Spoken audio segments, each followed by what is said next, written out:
Kick back on them in the whip that's foreign. Drip drop on them with a chick that's gorgeous. So I was gonna ask you, just talking obviously to working with people, etc. What type of producers do you like working with, and what type of artists do you like working with? Like if you're gonna make songs and collab and stuff like that. Producers, there's no specific ones that I really like it. It's always a new producer, whether it be from YouTube or someone sending me something. There's a site that I go on a lot, Gija.com. I've been going on them since I started, right? So, they always got some good beats, and artists that I link up with, I guess one that I know can compete, I guess. Yeah. To sound, I guess. Have a little competition, a little bit of cockiness, a little bit of both, but it's like, one that can compete, or if I can find a sound or a beat that I know can get you in your bag, then, because I'm able to adapt to a lot of people with certain different styles and flows and whatnot, so I'm not too worried about what I can do, it's about like who I'm going to flow with. So I'd rather make a song knowing what they sound like and then send it to them, because I know like once they hear it, it's like, okay, I can go on it, because it's like, I know you can. That's the reason why I made it, right? So yeah, just ones that I know compete with me. There are some artists that I like Sticky Jack. I shout out to him, Joey Brick. Shout out Buddha Boy. Just a lot of my homeboys now. It's like it started out like, hey, let's connect, and then we've just become boys through it because it's been so long now. Right. It's like we're all in house in a way. But now I'm like always really trying to spread out and just really trying to connect with whoever. You know what I mean? Drop the track, and some people want to do a remix. I'm like, well, send the stuff over, do your thing. Right. At the end of the day, I'm not trying to hide nothing. I'm trying to be like, don't touch my stuff. Right. Not no secret recipe. We're just trying to make good music for people to listen to at the end of the day. Yeah. Something I can go back onto in a few years and still enjoy. Absolutely. You know what I mean? I don't want to be 10 years down the line or something and listen to it and be like, what the hell was I doing? Right. Just to put something out, right? Right. Here's a question. If you're in the booth, right, and like you said, you're cooking up and everything's looking good, and you're with somebody doing the collab, and you see somebody else wrote their lyrics for them, how do you feel about that? This is a big debate with people. If someone wrote the lyrics, I'm okay if the person who wrote it is okay. If they come to the thing, it's like, hey, I've got this sound, you might be able to write it type thing, and whatever. It is what it is. Like I said, we're just trying to make good music. I'm not necessarily gonna be like, oh, you goddamn ghostwriter, get out of here, you ain't real. Yeah. Everybody in some form has helped someone out. You know what I mean? I'm not saying that people write for me, but there's been times throughout the career, it's one or two lines. It's like, hey, you might have an idea what could work for this in terms of an idea or something. I'll put the words to place, but it's just, you know what I mean? Because it's you can't do it alone, right? You need help at some point. There is no way anyone is perfect. You know what I mean? Absolutely. So someone comes in and be like, oh, I got this. I write all the words. I'm like, no one can top me. You're lying, because I can think of so many people.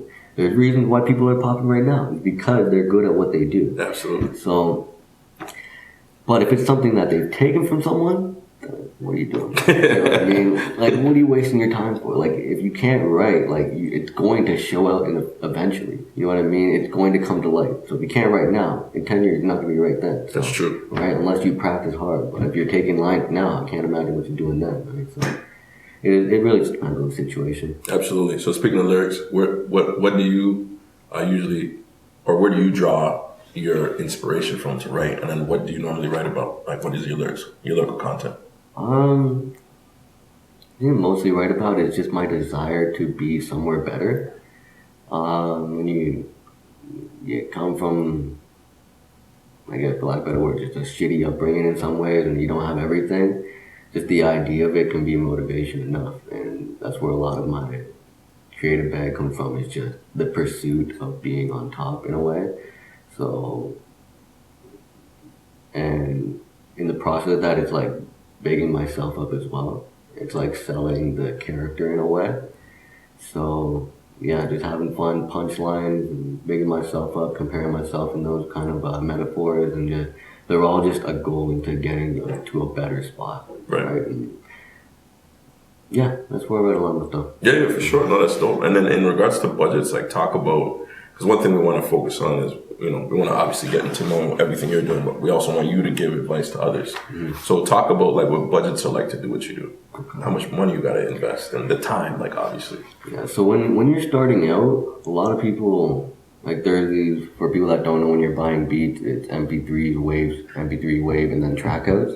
And a lot of people, when they start out, feel they need to get a track out because it's like, oh, well, what if my song blows up? And it's like, well, if it blows up, then get the lease for it. You know what I mean? Right now, you're just trying to make songs, so focus on those MP3s because there's, I guess, some slight differences in terms of quality, but right now, you're just trying to make songs to match your craft.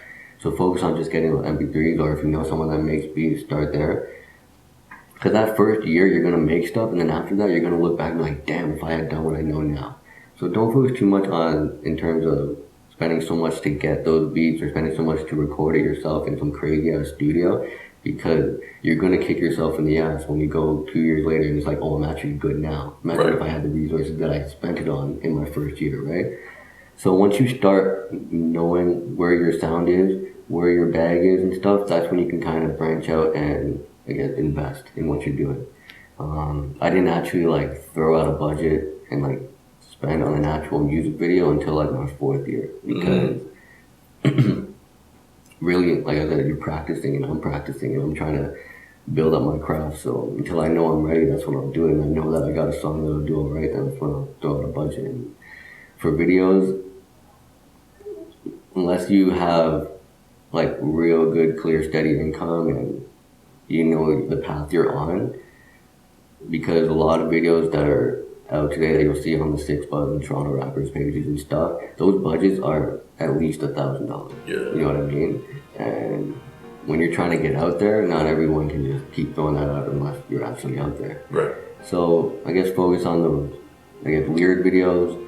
Focus on moving images for your tracks when you're posting it out, because you can post a track and just post a picture, but nobody's like gonna really stop. You have something that captures the eye, something that's popping out.